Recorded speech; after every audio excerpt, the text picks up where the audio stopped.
Hi and welcome to The Light Leaders, a podcast for light workers who want more money, power and impact. I'm your host, Alex E. Lember. I believe that we are currently in the middle of a global awakening of humanity and that leveraging entrepreneurship is the fastest way to raise the consciousness of our planet. So in this podcast, I interview light workers and conscious entrepreneurs who follow their soul mission and have built a business around it. I call them light leaders, and this is the new paradigm. You will hear their stories and, more importantly, receive tools, tips, and strategies on how you can also impact more people and grow your business while following your soul mission. If you hear little nuggets you love and you'd like to share, screenshot this episode and share on your Instagram stories. Make sure to tag us at the Light Leaders Podcast and we will repost.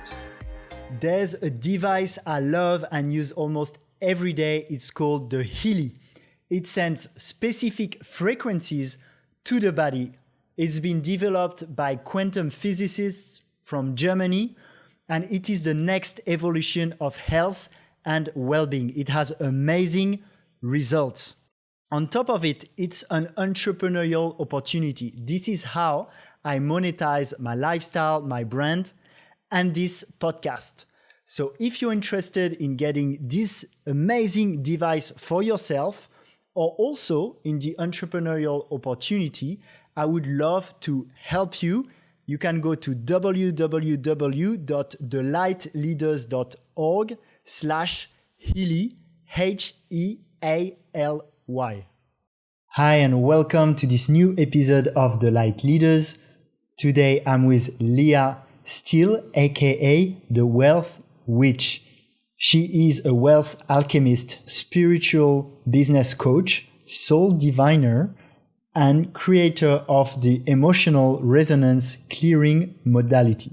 Her purpose is to inspire and empower millions of people to wake up, repattern their wealth programming, and reclaim their divine right to be wealthy in all areas of their lives. She teaches holistic wealth as a means to simultaneously achieve infinite divine potential and human potential. Leah, welcome to the show. Thank you. Thanks for having me. What was your morning routine this morning? This morning. If you had one. Well, this morning I actually slept in because I have been doing quite a lot and been full on the last couple of months. But my typical morning routine is that I wake up in the morning and the first thing is having a connection to source. And connecting in and really asking, how would you have me serve today? And so through that, I feel like I get direction for my day, whatever that thing is, whatever the answer is that comes, I do that thing regardless of what my schedule says. For me, that's really important to live my life divinely guided each and every day and show up from a place of service. Nice. And to give a bit of context to our listeners, I'd love to know a little bit about your why, what drives you, and also how your business helped bring that vision into manifestation. Yeah. So, I think for me, my biggest why is a desire to emancipate people from financial slavery consciousness. And I think that each one of us has been programmed from the time we took our first breath on this planet to be a compliant commodity, to serve a global financial agenda that serves an elite few group of people. And so for me, I don't feel like that's okay. And it's something that, drives me to do the work that I do because I want to shift and I want to change that. I want to give the power back to the collective. I want people to be able to experience economic freedom and have choice to be able to design the lives that they deeply desire and then go out and live those lives.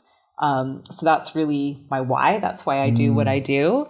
And I think that, my business helps facilitate that in so many different ways.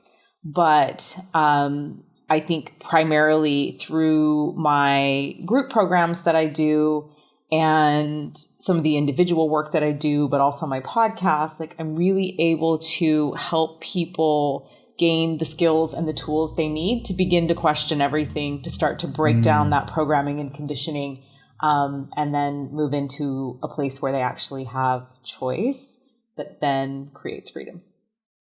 That's beautiful. Can we talk a little bit about your journey to maybe into spirituality to start with, and also how you created a business around your soul mission? Yeah, absolutely. So I was raised by a mother who was really, really spiritual.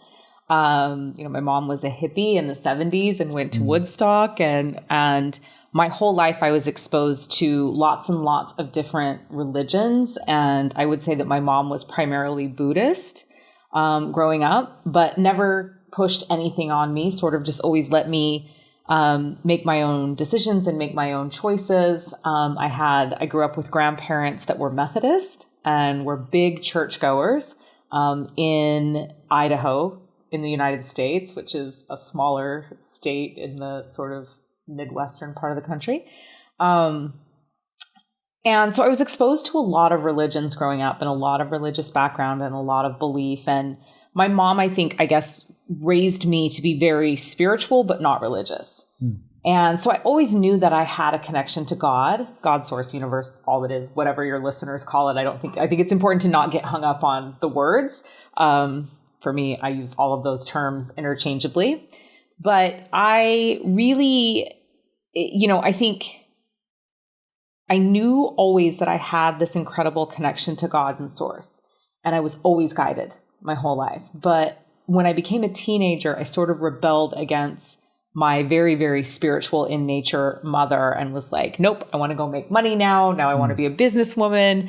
My mom we're from the United States, so my mom was Democrat across the lines. And I was like, nope, I'm going to become a Republican and go make money and move to New York and, join the workforce. And so, and I had a lot of spiritual gifts as a child as well. And so I sort of shut all of that down and went and entered the workforce, and worked in marketing and business development, and sort of carried on that way through my 20s. And in my early 30s, I started to have a spiritual reawakening. And it started with my grandfather, actually me going to have a tarot reading by a woman for fun, right? Just with friends, with girlfriends for fun. And my grandfather, who had recently passed away, actually came through the reading. And it was really profound and really impactful on me. And the things that he told me and the things that he instructed me to do were really impactful on my life. And so I started my spiritual reawakening, and my gifts were also reawakened at that time. And then over the course of the next several years, I realized that I was not living my purpose. I was not doing the things I was meant to do on this planet, and quickly brought about the destruction of those things just through that observation and knowing that I wasn't in alignment. And so, I think I just, when that spiritual reawakening happened, it felt so aligned and so like the right thing to do that I just jumped in, and started exploring all of the things. And, that sort of led me, I guess, into my business, or the first version of a business that has evolved over the last several years. And what was that? So, when I originally started, I had always done coaching of some kind. So I have had many lifetimes during this lifetime and many careers, but the most recent one was I owned addiction treatment businesses, and I did a lot of executive functioning coaching with my clients that were in treatment. So helping them really tap into what their gifts were, helping them see that each and every person has leadership ability, helping them get to that place where they were back to executive functioning so they could go out into the workforce and be successful. And it was probably the favorite part of what I did in my addiction treatment businesses. So as my spiritual reawakening started, I I started playing around with doing some coaching, some spiritual coaching. And I was living in Salt Lake City, Utah at the time, which is a very religiously oppressive state with one primary religion. And it just is a place as a woman that it's not safe to explore spirituality and what that means outside of what this particular religious organization says is okay. And I really just wanted to provide a space for women to explore spirituality and their own unique spirituality, because I've always felt that spirituality it's as unique as our fingerprint. It's different for everyone. And so I started by creating circles and spaces for women to come explore their spirituality in a really safe place where nothing was taboo.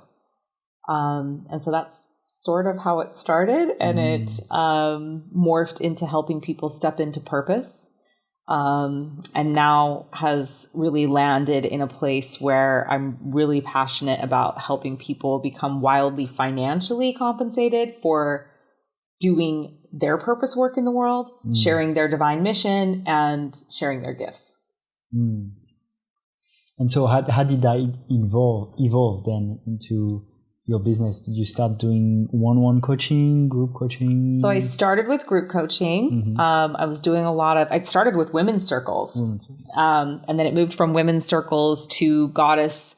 I did a lot of goddess classes and courses, really helping women embody that different goddess energy and call it back into their lives for manifestation.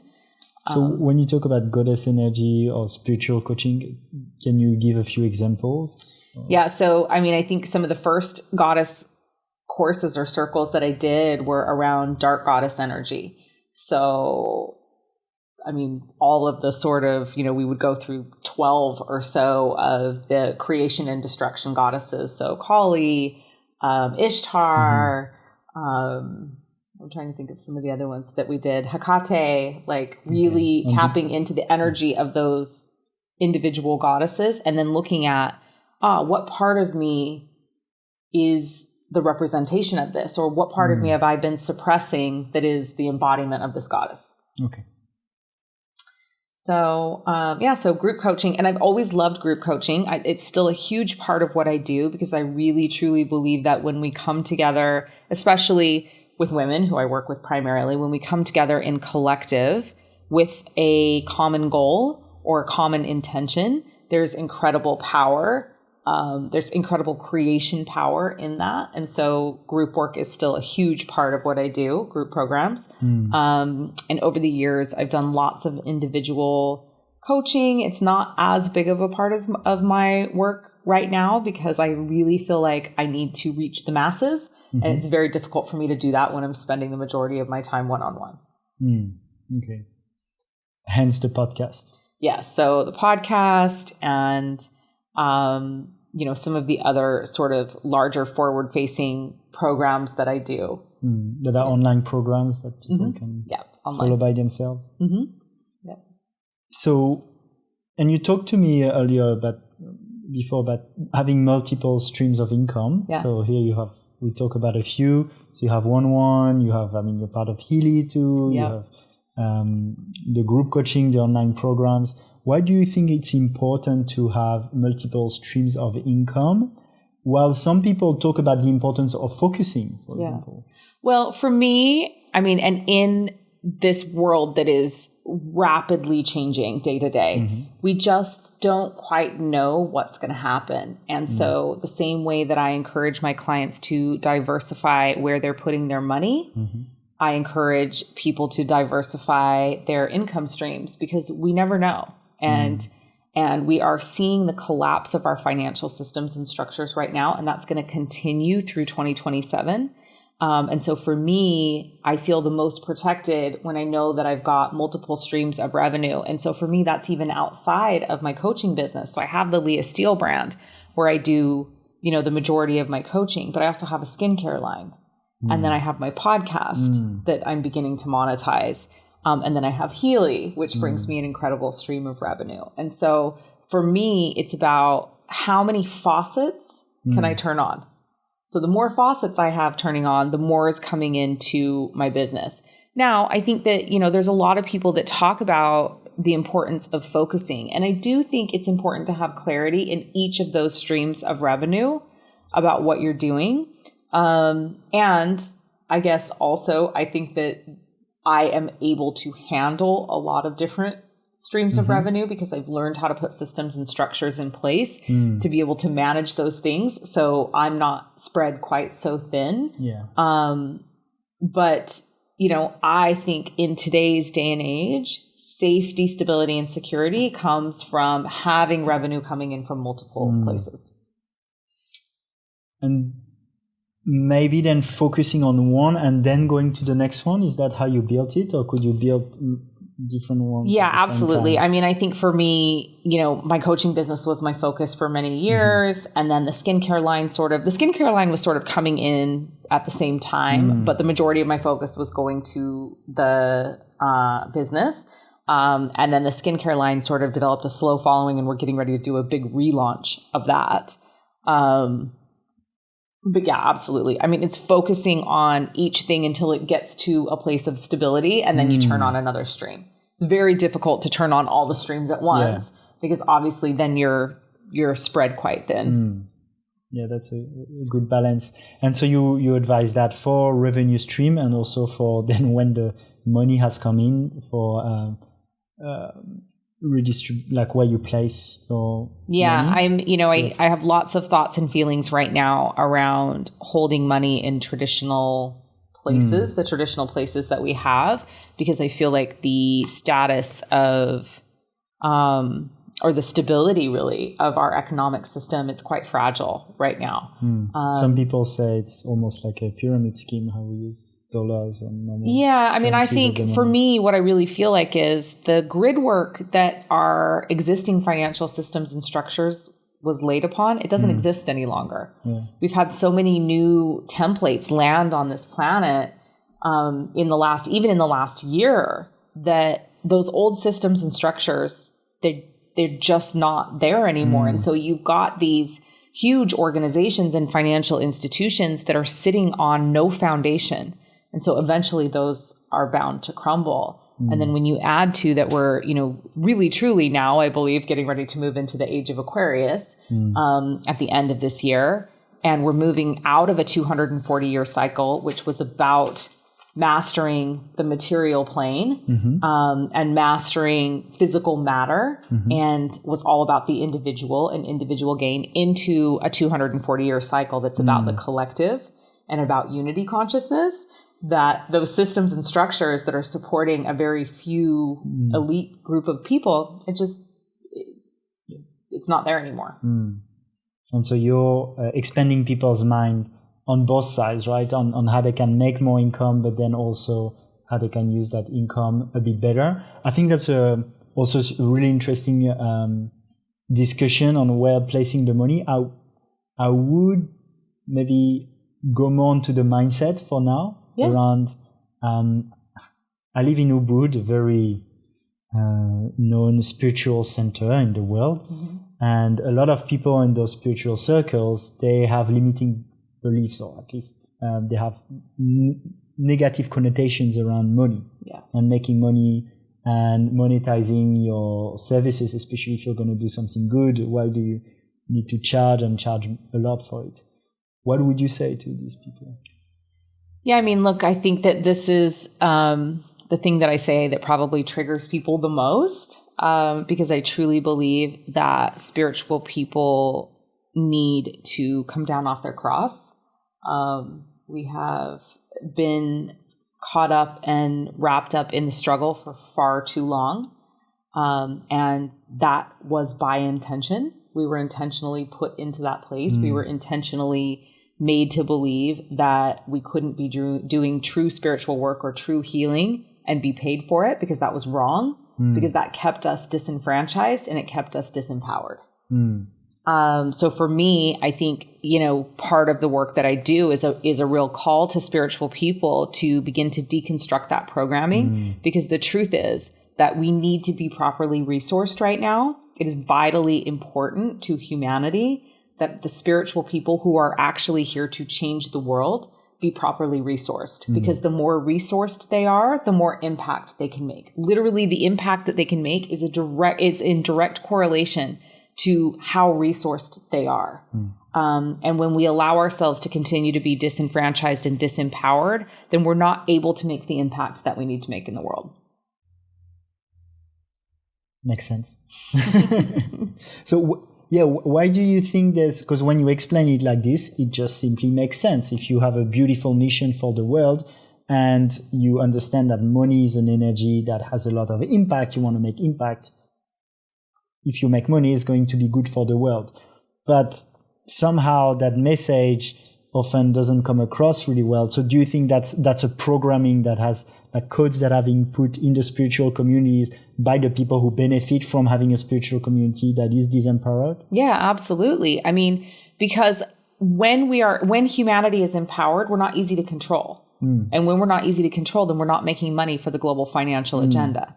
And especially our healers. I mean, this was why the Spanish Inquisition happened. We had to disenfranchise the people that were powerful healers, that were helping people in order to land Christianity, which ultimately was driven by money and power. And so, I think that we've been programmed with a lot of different concepts and beliefs that keep us limited and keep us from achieving our infinite potential. And one of those things is that we're programmed to believe that why should we have more than enough? That it's bad to live in states of overflow, that we should just be comfortable. But the truth is that when we live in states of overflow, then our central nervous system and our parasympathetic nervous system are calm. When we're safe, stable, and secure, and when we know that our family is safe, stable, and secure, anything over than that is a state of overflow. And from that place, we're more able to do our purpose work in the world.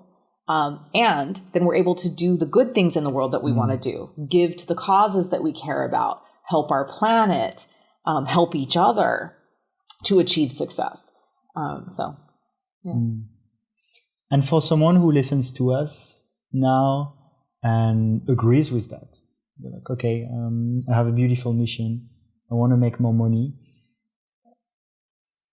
Especially, let's say, through coaching and group coaching, would you have specific tips for them? Like, how did you do it yourself? Because it's one thing to have that, removing that limiting belief and then taking action to actually make it happen. Yeah. So, I mean, I think that's probably the most important part, is taking the inspired action. And I think that's where a lot of people get tripped up. Is that they will, they're getting the divine guidance. They've cultivated, especially spiritual people, right? We've cultivated and created our connection to source, to that highest level version of ourself and to source. And we've worked hard at that. And in fact, sometimes we work so hard at that we actually never get to this next step, which is when we get the guidance, that divine guidance, we have to take the inspired action. Because if we don't take the inspired action, then we're just sitting there, not changing the world, not doing our divine mission work, not executing or creating the actions that are going to actually make a difference. And so, I think, the first step always is absolutely cultivate that connection to source, God, source, universe, all that is, and the highest level version of yourself. Get clarity on what your divine mission work is, or what the purpose work is that you're meant to do in the world. Ask for the guidance on a daily basis. But once you get the guidance, take the action and take it immediately, even if it's just a small step, because as we know, small steps compound. And so I think a lot of people, they think, oh, the mission's so big, I can't, what do I do next? Take a small step. Take a small step every single day. Take inspired action every single day. And then when you do specifically programs on wealth and abundance, there is something in it that's a little bit law of attraction-ish. So when you believe in it, it actually manifests. And sometimes people feel it's a little bit fake it till you make it. So where do you find that balance between being inspiring people? Because that's a question I have for me too when I play with the law of attraction. I'm like, okay, I'm that person, and a part of me feels a bit like an imposter. And there's almost that fake it till you make it that works, but I also want to be authentic. So and I find that with abundance, especially doing abundance programs, there's a lot of this. Yeah. How do you find that balance? So listen, I actually hate the law of attraction. Okay. And I hate the fake it till you make it. Okay. I think it's total bullshit. Okay. So for me, one of my biggest pet peeves is these affirmations of I am a billionaire. Well, no, you're not a billionaire, and you can't fully energetically back that. Like there's no part of you that believes that you're a billionaire right now. And so you're basically sending an energetic signature or frequency or vibration out into the universe that isn't authentic. And so of course you're not going to be met in return with that. So for me, it's about creation work. And what I tell my clients to do is get really clear on what it is that you're desiring to create. And then when you're doing your creation journaling, for example, when you're sitting down in your journal, to call in the things that you deeply desire, you're journaling about how to become an energetic match for the thing that you desire. And instead of saying, I am a billionaire, I say things like, I'm creating states of overflow in my life. I'm creating and sometimes it's a specific dollar amount, right? I'm creating and calling in $50,000 this month or whatever the number is. Maybe it's $5,000. Maybe it's 500. Don't get caught up on the number, but I'm creating this. I am stepping into the belief that I am the most powerful creator in my reality. And I am getting myself into energetic alignment with fully energetically backing the fact that I'm the most powerful creator in my reality. And then I'm calling in these things that I desire. Because I know that when I fully show up and meet the universe meets me. And that's that term of like, the universe has my back. Yeah, the universe has your back, but the universe doesn't have your back unless you fully have your back first. Right. And so that the law of attraction, I think it's very misleading to people because you've got all these people out there saying, I'm a millionaire, I'm a billionaire, I'm all of these things. And then they're not getting results because they're not willing to fully energetically back that they want to be that thing. And they're also sitting there hoping and wishing on a prayer that the universe is going to show up and deliver this thing from them doing affirmations every morning. When the fact of the matter is you have to take action. You have to step forward and meet the universe or the universe can't support you. That's really interesting. And you talked about energetically backing this up. Do you feel that people generally have the wealth of what they can handle energetically, and that the energy, like the work to get more wealthy is, which you see a lot in spiritual circle, is to work on your vibration to be able to hold that amount of energy? Yeah. I mean, look, money is energy, right? Money is not currency. It is certainly not backed by anything these days, right? Like we're printing paper money. So money is simply energy. It's vibration, it's frequency. And I think part of the problem, especially with spiritual people, is we've been programmed to have negative energetic associations with money. Money is neutral. It's just an energy. And just like no frequencies are bad or good, no money is not bad or good. It's just a vibration. It's just a frequency. It's just an energy.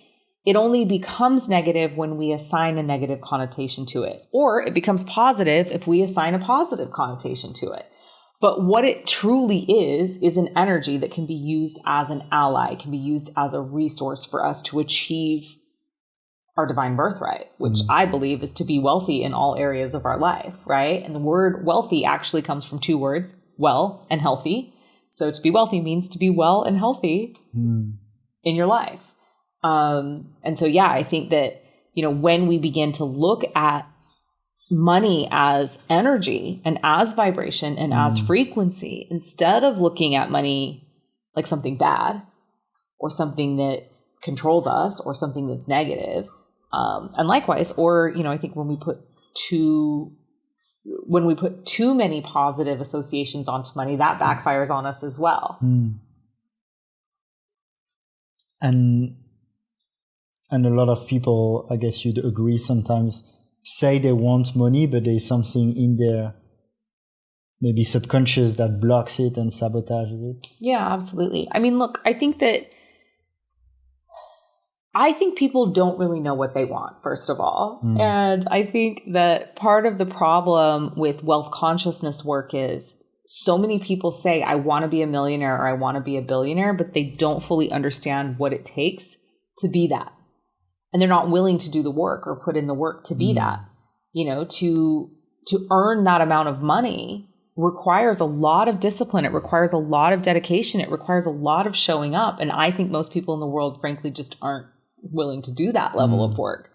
And so it's why with my clients, instead of focusing on like, I want to be a millionaire, I want to be a billionaire, I do a lot of work on, I want to live in states of overflow. I want to live in states of abundance, because that means something different to every person. And so when we start to look at that, like, what does that mean? And we sort of take the focus away from the actual money and we look at, no, I just want to be in states of overflow in my life so that I can give, so that I can be happy, so that I can be comfortable. It's easier, I think, to shift from that place. And then our limiting beliefs and our blocks don't show up quite so much, because we're actually focused on expansion instead of trying to push through something that we can't even conceptualize in the first place. And for you, when you think about, why do you want to make money? What do you feel can be good motivations? Because people, they say they want to be a millionaire, but they're not really sure if they want to put in the work, but maybe they don't even want to have that life deep down. What do you feel? I can ask for you. What did you feel? Okay, I want to have a lot of money because I want to do, I don't know, give to this charity, give to my mom, go to do these trips. What drives you mainly? Yeah, so I wanted... And I'm asking because I think then people can relate to that and be like, okay, that's why I want money and that's why I want to create that project. Yeah, absolutely. So the first thing was that I wanted choices. And I saw very quickly when I started deconstructing programming that programming and conditioning exists to keep us void of choice. And I wanted choices and I wanted freedom. Like ultimately it was about freedom.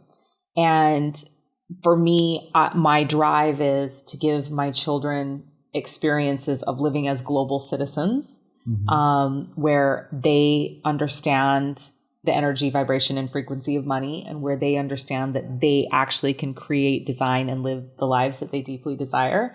And, you know, I personally, for me, I actually love luxury. I love being in high vibrational luxury states. And from that place, I know that I have the ability to create enormous impact and to help save and change lives.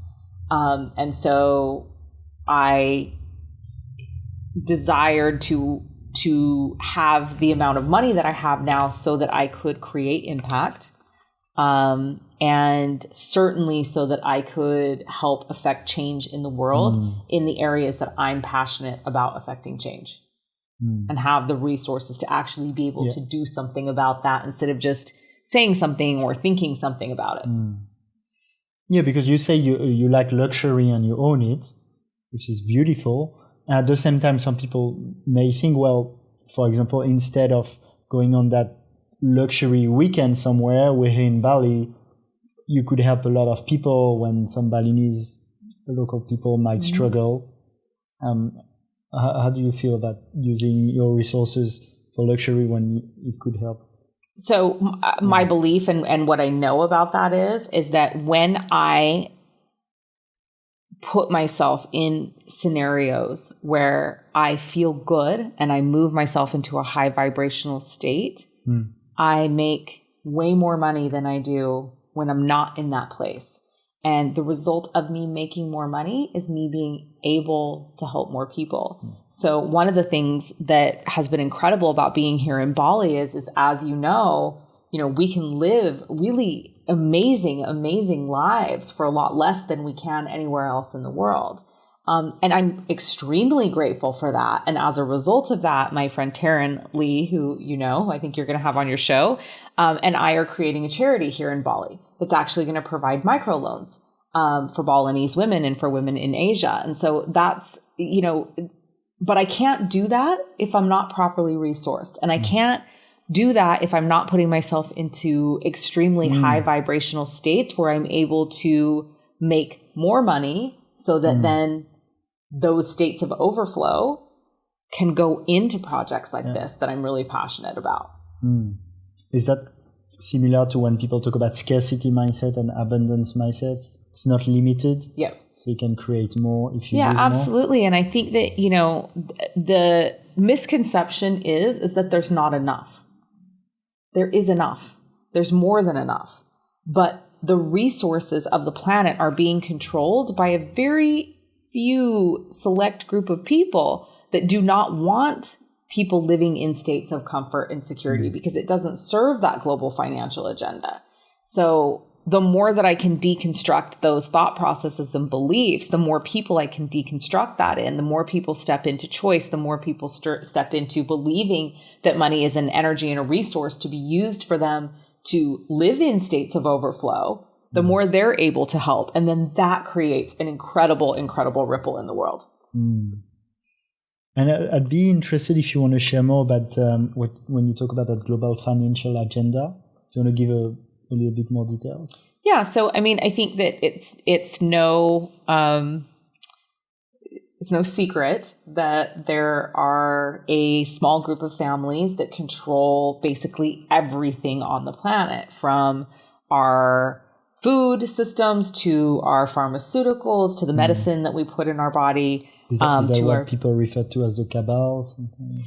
Yeah. I mean, I'm a person, I think, that is skeptical of just like I'm really skeptical in the United States of the far right and the far left. I'm very skeptical of when we take it too far on one side or the other, of that there are no conspiracy theories or it's all conspiracy theory, right? Okay. What we know to be a fact is that there are families that control our oil. There are families that control our food systems. There are families that control our financial systems and structures. The media, absolutely. And so, and when you look at that, when you look at how that structure and that system is put into place, you cannot help but see that we are literally controlled and manipulated in every aspect of our life. And for me, I believe that I call it the global financial agenda, because each and every one of those pieces, what it's about is money. It's about money and power and control. And so I call that the global financial agenda. And I call the people that run that the global financial elite. And their mission is to, our global economy was built on bodies. It was built on the slave trade. It continues to be supported by the slave trade. Slave trade looks a little different now than it did, when my ancestors at least were brought over on boats to the United States. But we are still, that group of people are still profiting off of the sex trafficking trade. They are still profiting off of slavery in different parts of the world. And so I think that it's important to know where we came from, how we got here, and what's actually happening. That is when we start to question everything. Everything that we believed is just because we've been taught it always has been. When we start to question everything, that's when we actually begin to see. And so, and I think that when we talk about conspiracy theories, I would say probably 90% of it is accurate, but there is this really far, this really, really far over in conspiracy theory land that I sometimes go, well, I'm not quite sure if that's true. But I think that a lot of it, and we're starting to see it this year, right? Like it's all unraveling. We're starting to be shown. And I think as we move into 2021, we're going to see even more exposure of these things that we previously thought, oh, that's a conspiracy theory, going, it's actually true. That is actually what's happening. Yeah, we'll see. That'll be really interesting. And it's a bit similar with what you talk about with money for control. It's a bit similar with health, with a lot of things. Yeah, absolutely. And again, I think the control of health and the control of our food systems and the control of our pharmacy and our medicine, again, it all comes back to money. It's all financial control. It's all about financial control and power of the collective on this planet. And it's a way to control us. So you're calling now spiritual people to step up and take more control of their own finances. Yeah, absolutely. Of control of their lives. And that starts with control of their economic reality and deciding to be focused on that instead of ignoring it. So, yes, you talked about questioning everything. I think that's a beautiful concept. What would you advise to people to question everything? I know for me, for example, reading *Sapiens* by Yuval Noah Harari helped. Doing psychedelics and plant medicine also helped. Meditation helped. Traveling helped. Like, did you have maybe one or two specific things? Yeah, I mean, I think all of those things have helped me. All of those things that you just mentioned, all really great places to start. For me, the thing that I recommend that my clients do is just that thing that I said earlier. It's to look specifically at all the things that your parents and your grandparents and your great-grandparents told you just were true, right? Everything that you believe just to be fact, especially when it comes to money, wealth, abundance, prosperity, even spirituality. You know, I think that those of us that have spiritual awakenings, we begin to question what we've been programmed to believe. That's how that awakening happens. And we really need to do this when it comes to finances and when it comes to money. Like, we need to start questioning everything that we've been told and start to ask ourselves, if this was a lie, this thing I've been told to believe was true my whole entire life, if this was a lie and somebody was lying to me, why would they be lying and who would that lie benefit? And if it looks like it's a government or a global organization or an institution or a family that maybe is controlling one of these, it's probably best to begin questioning if that thing is actually true.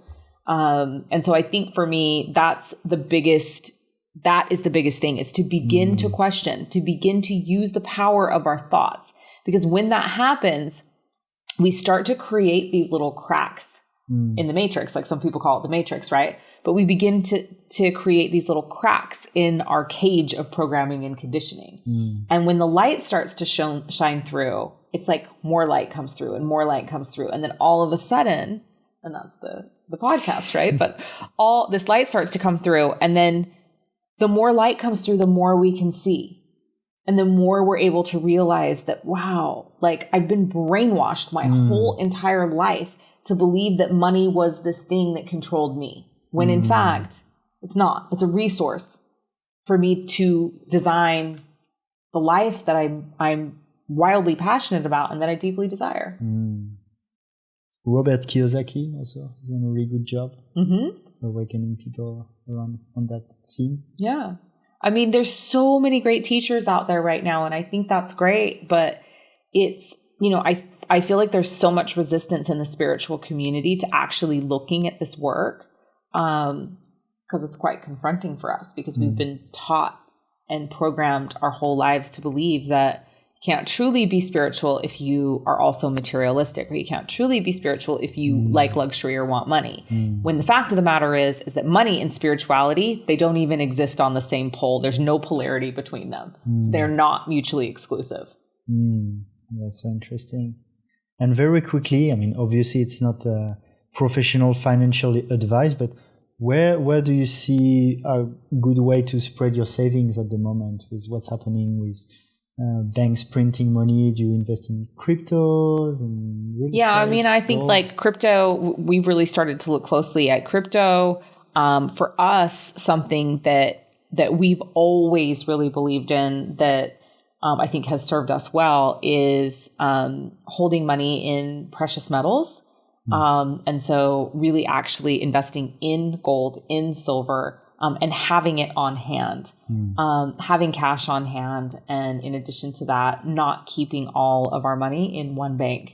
So having it sort of diversified across multiple platforms. And, you know, there's lots out there to choose from right now that are attached to banks and then others that aren't attached to banks. So for me, it's having money in a variety of places so that if one thing happens, and let's say the central banking system shuts down, then I'm not all of a sudden sitting there with no resources because I've kept all my money and all my savings there. We're not doing anything in the stock market right now because I just kind of believe it's pretty volatile. And I don't know that, certainly with what's happening in the United States right now, it's sort of a wait. For me, it's a wait and see what happens over the next 12 months and then reevaluate that. So it's, again, my whole philosophy is just diversify as much as possible. Well, thank you so much, Leah. Thank you. Do you want to share a little bit more? Let's say if you advise the listener to take 3 quick, simple actions now at the end of this podcast, what would it be?